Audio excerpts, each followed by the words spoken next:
What's up, everybody? Welcome back for another EWE movie reviews. Today, we're going to be talking about Avatar: The Way of the Water again, but now we're going to talk about spoilers. So, I'm going to give you... Actually, before that, let me give you the regular intro stuff. So, please like and subscribe. Please let us know what other movies you want to hear us review. And give us some suggestions for, like, some good... Maybe some old movies. I actually do want to review some older movies, and I'd like to get some suggestions about some that you guys would like us to do. This is going to be our first spoiler version of a movie review. I haven't done one of those yet. This is barely our third movie review. But this movie just had to have one. So I'm going to give you guys a couple seconds to pause this, go watch the other review so you get caught up, and then come back here after you watch the movie and let me know what you thought. So I'm going to give you 5, 4, 3, 2, 1. Why was this 3 hours long? Oh my god! Alright, I already complained about that before, but all of, like, I didn't know much about this movie going in. I just thought I saw, like, oh, Avatar: Way of the Water. Also, I did realize in the other one I call it Avatar: Way of Water. No, it's Avatar: The Way of Water. And it's just like, I just hate how that movie, this stuff messed with me. I'm not going to go back and correct in the last video because, that's too much work. Alright, so they brought back Stephen Lang again. But now he's in a Na'vi body. They cloned him and put him in a Na'vi body. Somehow they did a retcon of like, oh, if you died, we're going to put your brain into a Na'vi body. And when I'm thinking about that, is like, all right, if you go back to the first movie, Jake was human. He couldn't walk. Why didn't you just put him in a Na'vi body to begin with? And not only that, if you're going to bring people back as Na'vi, why didn't you just make very big copies of the Colonel's character? Like, they brought him back once, but I'm like, well, if you have his memories and you can just rinse and repeat, why'd you make the rest of his crew? Just make like 10 of him. They'll easily go out and kill Jake. Jake wasn't even the one that killed him in the first one. This was so dumb. And I didn't even think about that until recently. I'm like, wait, why did they make the rest of his crew? Just make multiples of him. That's all you need. Oh. But I'm guessing the reason they do this is because, like, oh, if we do this, it's very obvious that we're copying the Matrix. I'm so mad. It's like, you shouldn't have brought that character back. You couldn't have brought in another character. And then the whole idea of like, oh, we're hunting Jake. The only reason that all the problems in the water stuff happened is because they were hunting Jake, or even like the first one. So in the first review, I mentioned that the kids are the ones that cause the problems.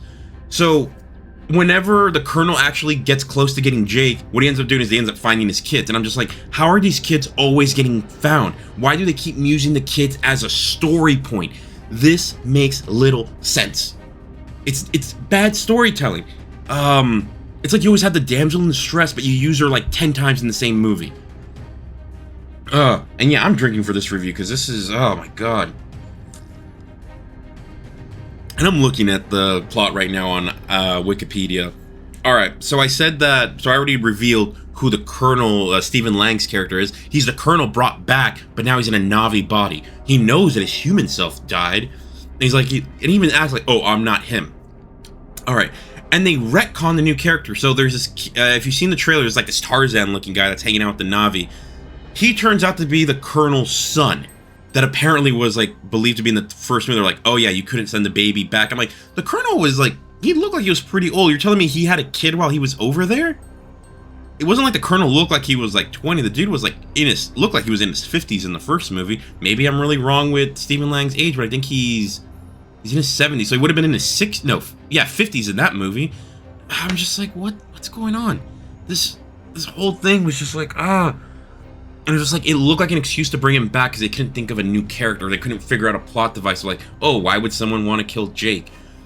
And like I even said, if you just leave Jake alone, because remember, the whole idea of why in the first movie they were after unobtainium, some stupid element, they're not even going after it in this movie at all. They don't care about unobtainium. Now they're hunting the whales down to take out some juice from its brain, and they're using that, whatchamacallit, to like stop aging or something like that. They didn't really explain it all that well in my opinion. They're like, oh yeah, this vial from one whale costs like $80 million. And I'm just like, 80 million? That doesn't sound like... I hope it was... Was it 80 million? Because if you said 80 billion, I'd be like, okay, 80 billion makes way more sense. I'm like, there is no way traveling from planet to planet is cheap. So like 80 million for one whale does not sound like a lot of money. They're like, oh, we have quotas and stuff like that. And it's weird. So they stopped the And I'm going to be going all over in the story. I'm sorry. I'm just like enraged with some of the stuff in this movie because the story is so damn bad. So Jake leaves his tribe because he wants to protect his family. And he's like, oh, if I stay here, they're going to keep going after me or whatever. But if they just leave him alone, Jake doesn't do anything. And what they really care about now is the whales. So if you would have just left Jake alone and he stays there, you could have go hunted all the whales you wanted, and Jake would have done nothing about it. Jake wouldn't have been a problem for you. The movie creates issues that it didn't need to create. It's trying to move the plot forward, but it doesn't really know of a way to do it, and that's why they bring in the kids. So the kids end up being caught by Lang's team like twice in the movie. It's twice, but then the kids move the plot in other ways. Like one time, the adopted daughter, that Sigourney Weaver's character. Oh, and that's another thing. Oh, so the movie's trying to talk about, who is the father of Sigourney Weaver's. So in her avatar body, she got pregnant while she was in a coma or dead or whatever it is. I think her brain's dead, but she's brought one with the tree. They kept her body alive, but somehow that body got pregnant. And it's really weird because it's like, did someone have sex with a dead body or like an unconscious body? It's just creepy. And everyone's just trying to find out who the dad is of this character. That's still played by Sigourney Weaver, the new one, the daughter. Her name's Kiri or something like that. And she's the adopted daughter of Jake and his wife. But at the same time, it's just like, all right, they're throwing this candle like, who's the father? And you think you're going to get an answer to like, who's the father? Do you think we find out? No, we don't find out who the father is. And it's just like, you're just putting this in for the next movie. And all I kept thinking about was like how James Cameron likes to crap on the MCU. It's like, you basically did what the MCU did with Avengers Age of Ultron. All that movie was a stepping... I'm going to do this for a bunch of movies. It's just a stepping stone to a bunch of other movies. That's all you really did. You didn't really care about this particular movie. You just used it as a way to get ideas for your next one. And I hope this movie doesn't make the amount of money it needs to get Avatar 4 and 5 made, because I don't think we need them. This feels to me like Fantastic Beast. We didn't need 5 Fantastic Beasts movies. The third one is just crap. The second one I didn't think was that good. The first one was okay, and it's an okay. The second one I'd say is mediocre, and the third one I'd just say it's bad.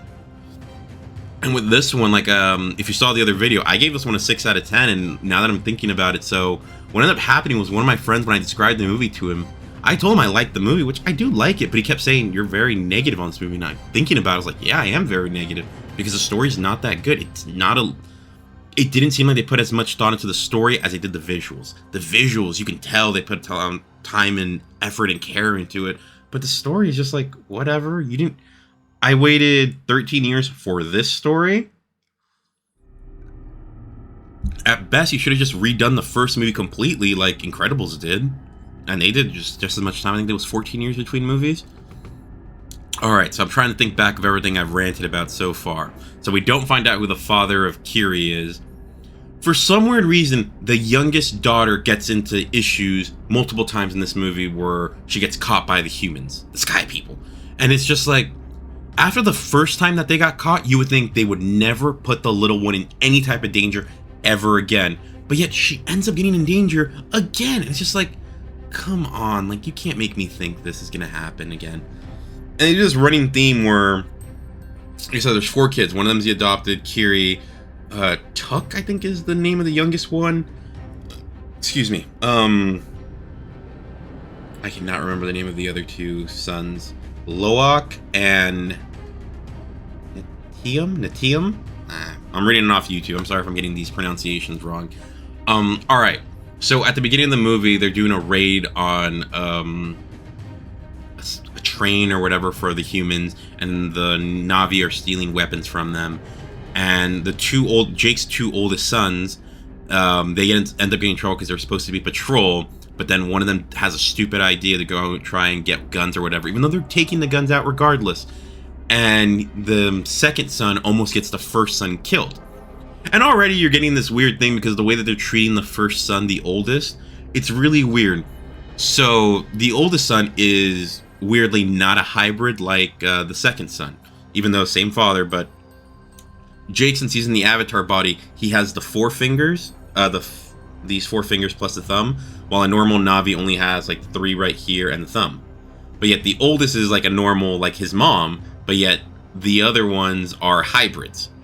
So when you think about it, it's like, why is he different than the other 3? Why is he a normal one?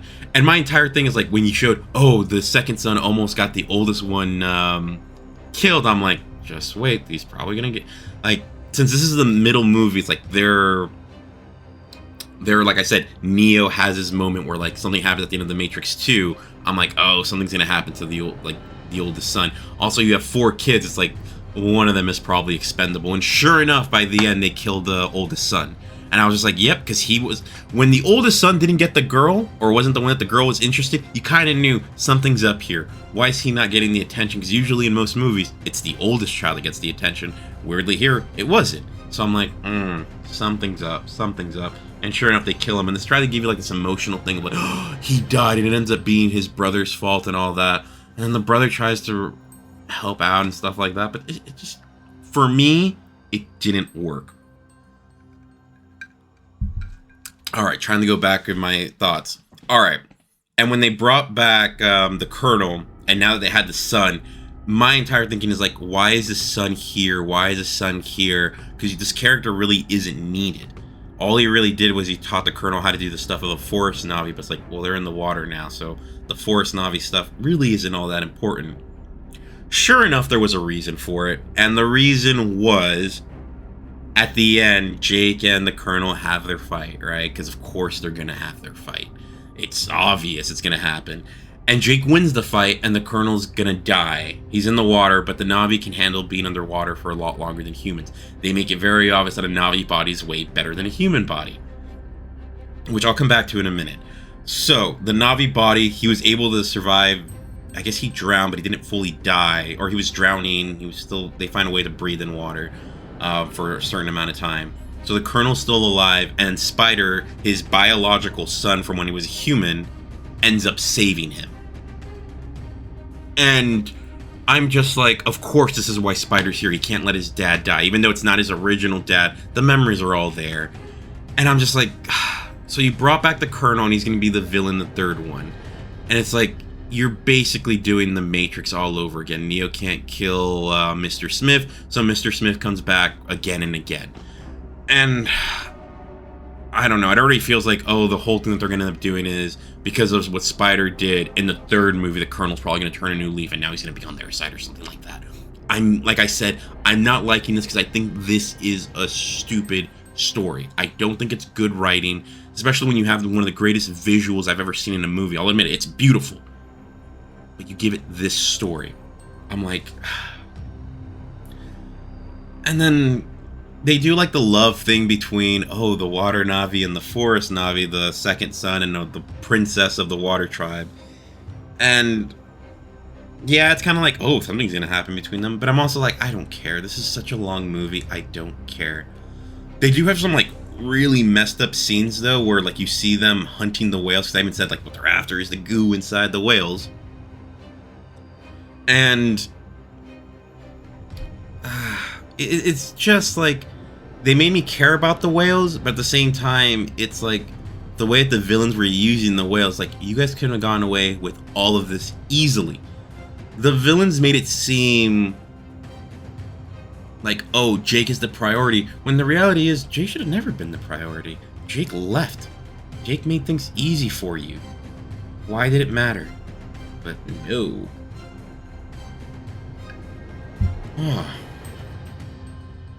So yeah, like I said, there's spoilers here. I'm not sure I'm gonna go through.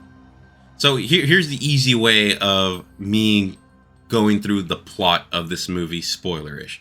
So you start off, you see what happens from the beginning of the last to the end of the last movie to like this one, and you get that epilogue, right, from the first movie, the prologue for this one. Jake's now the leader. The Colonel's back. They're going after the Forest Na'vi. The humans are back, and they destroyed a lot of the Forest Na'vi area. So, big thing now is that the Forest Na'vi are not safe, but that's because Jake's around, so Jake leaves the Forest Na'vi, and the Colonel's still trying to find him, but in the meantime, the Colonel learns how to be a Forest Na'vi himself, thanks to Spider, because Spider got trapped. That's another thing. They treat Spider kind of like he's family, but they had no problem with him getting captured. They let him get not let him get captured, but once he got captured, they didn't try to go rescue him. And it's like, Jake, for his kids, he would do anything, but for Spider, he didn't. So that's what's making me think Spider's going to be in conflict in the next movie, and why he saved the Colonel in the first place at the end of this movie. All right, sorry, digressing. All right, so now Spider got captured. Spider's helping the Colonel to become a Forest Na'vi. Jake and his family end up going to the Water Na'vi tribe. His family ends up learning about the Water Tribe's ways, and almost all of them become Water Na'vi, except for his wife. For some odd reason, you never see her trained to become a Water Na'vi. I don't know why. That didn't actually make any sense. Like, of all of them, she's the one still acting like a Forest Na'vi. And I get it, she grew up that way, but so did Jake's kids. So if Jake's kids have to adjust to being a Water Na'vi, why didn't she? So that kind of confused me. And it's kind of like, in the end, there's a part where, like, Jake's kids have to explain, like, the daughter and the son, the one that survived, have to explain to the parents how to do the water stuff. And it's like, well, why didn't they become Water Na'vi, like, train like the Water Na'vi, like their kids? It really didn't make that much sense. Like, all of them should have been training. Although Jake did train to use their animals. Alright, so now that they're one of the Water Tribe, what ends up happening is, like I said, the kids end up making the story go forward. So there's this weird thing in the plot where the Water Na'vi youngsters, or whatever, the teenagers, and Jake's kids, they're kind of like at odds, except for the princess daughter, because, you know, Jake's son wants to get with her. So, like, she's the nice one, but everyone else is kind of like dicks to the rest of them. So he's trying to become friends with them, and they kind of end up, like, teasing him. And it's weird. He's trying to become friends with them. They tease him, and somehow the idiot falls for their traps every time. I feel like this happened like 2 or 3 times in the movie, where he's just really trying to become their friends. Like, clearly they don't want to be friends with you, dude. And they, in the end, I'm not even sure if they are friends near the end. They didn't really clear that up.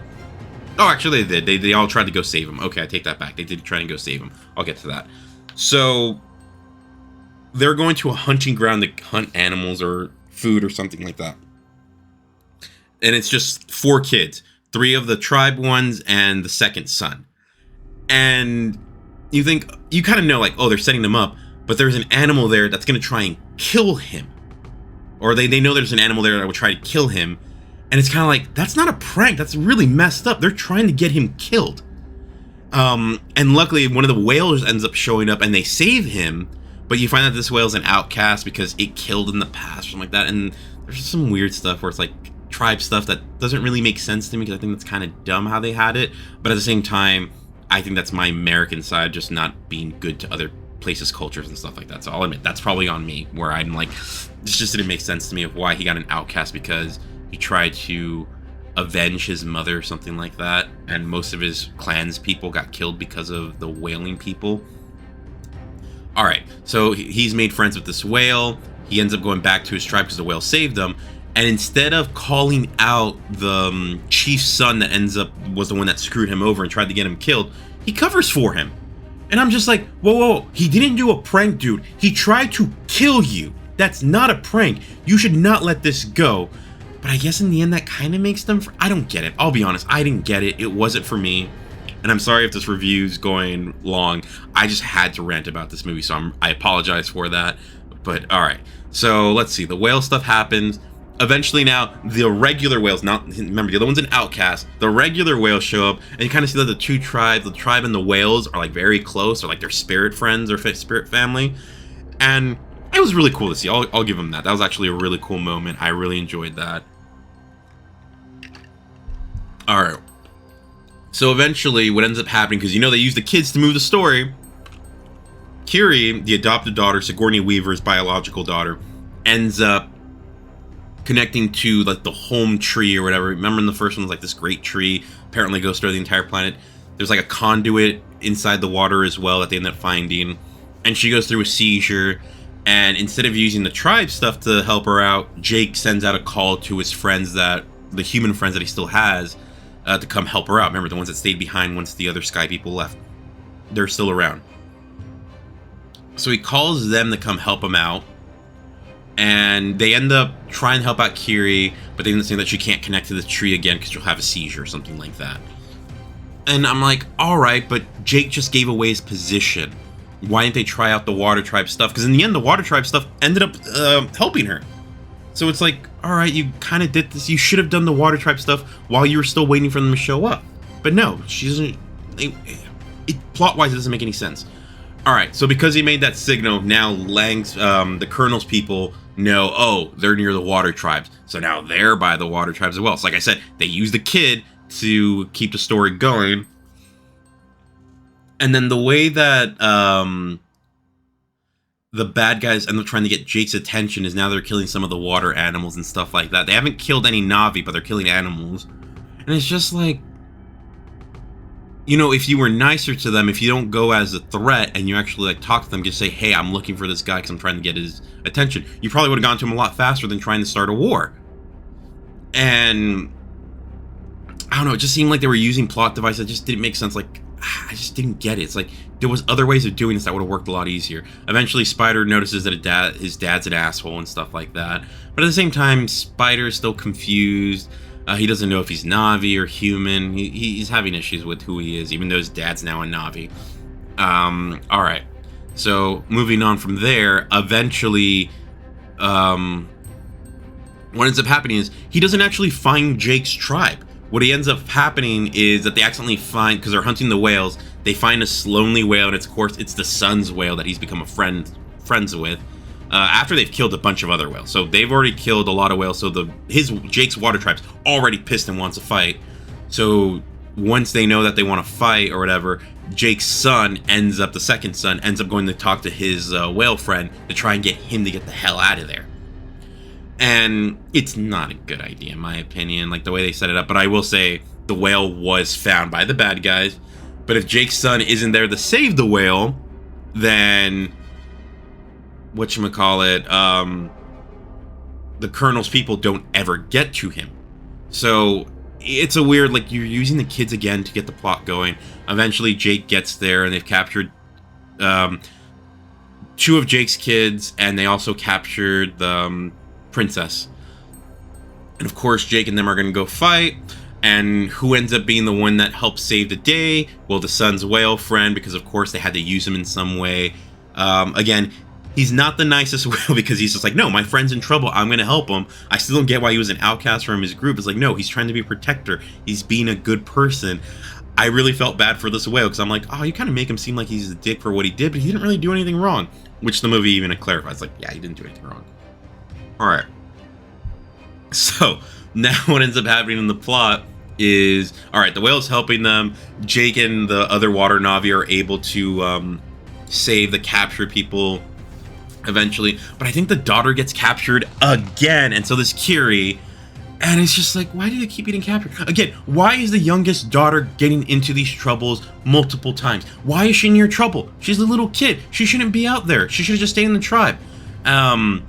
Like, I think when she ends up going with Kiri, like they're on the same water animal, I would have just been like, hey, Kiri, how about you tell the little kid, hey, you know how to swim. Swim back to shore. They're water Na'vi now. They should be able to handle stuff like that. All right. Sorry for that rant, because I thought that was a stupid plot point. Why do you got the kid involved so much? Because they use kids to get the story going. All right. So now they're going to try and save the kids. And something that ends up happening while they're trying to save the kids is that the oldest son gets killed. He gets shot while he's trying to save his brother and Spider. Well, first he saves his brother, but the brother's like, no, we have to save Spider. Because Spider's still with them. And he's, Spider's confused. But Spider does do some stuff to try and help them because he's very conflicted. Like, he's like, knows I can't do what these humans are doing. So, alright, Spider does that. So the two sons end up trying to save Spider. They're able to get him. But on the way out, the oldest son gets shot. And he dies from those wounds. So that really sucks. And at this point, Jake and his wife are with him. They're just like, what the hell? But the youngest daughter and Kiri are still captured by the bad guys. Because again, people just keep getting caught in this movie. So what ends up happening is Jake and his wife are going to go and beat the living shit out of these people. Sorry for cursing, because I try not to curse in these videos, and I probably said something else earlier in this video. But they are pissed off, and she is ready to just wreck people. And sure enough, they go over there and they are like It's just two of them, and they are destroying people. And there's been a big battle before this. The whale helped them out, and they killed a bunch of people, but there's still like a good bunch left. But they go in there and they wreak havoc. This is a really cool scene. I'm not gonna knock this. This is like really cool action. I was just like, oh my god. It's two of them, but they are pissed off. Their son is dead and they want blood. And sure enough, they go in there and, like I said, they whoop ass. But what ends up happening is, okay, so the Colonel has Kiri and he's gonna try and kill her. And then Spider's right there telling her not to kill her, and the wife ends up grabbing Spider and says, hey, if you do anything to her, I'll kill him, because she knows that's his son. And I don't know, I didn't like the fact that she grabbed him, because, like, you know, Spider's, whatever you want to say, Spider's basically family to you guys. He's been around with, he grew up with your kids. That, I don't know, something about that just didn't work for me. And I think they're just using it as a plot device for why Spider ended up, like, saving his dad. It's like, well, she was willing to kind of kill me. Even though she didn't actually do it. She did, like, scar him, like, she did cut him on his chest, so I don't know about that. So we'll see what happens there. Like I said, then once this happens, he lets go of Kiri. The Colonel lets go of Kiri. The wife ends up getting let go of Kiri. Or not Kiri, Spider. And if you're wondering why I'm saying the wife, I keep forgetting how to pronounce her name, so I try to just say the wife. I'm sorry about that. Alright, so that ends up happening, and now Jake and the Colonel go fighting themselves. Jake ends up winning the fight, but like I said before, Spider ends up saving him. And then the son ends up coming back, the second son, well, technically now he's the oldest son, but he ends up coming back and he saves his dad, and his dad's like really hurt, but he ends up trying to teach him the ways of water. And the wife and the youngest daughter end up getting stuck inside the ship, but Kiri now is back, and she actually goes in and she saves them. Everyone gets out, and as the dad and the son are getting out, the whale comes in and helps them get up to safety, because the dad doesn't know the proper way, like, to breathe. But the mom ends up getting, there's these water creatures that actually help you breathe underwater, so she ends up getting that. Again, I'm like, why weren't they trained in the way of the water? Because that's the name of the movie. Why didn't they get the training?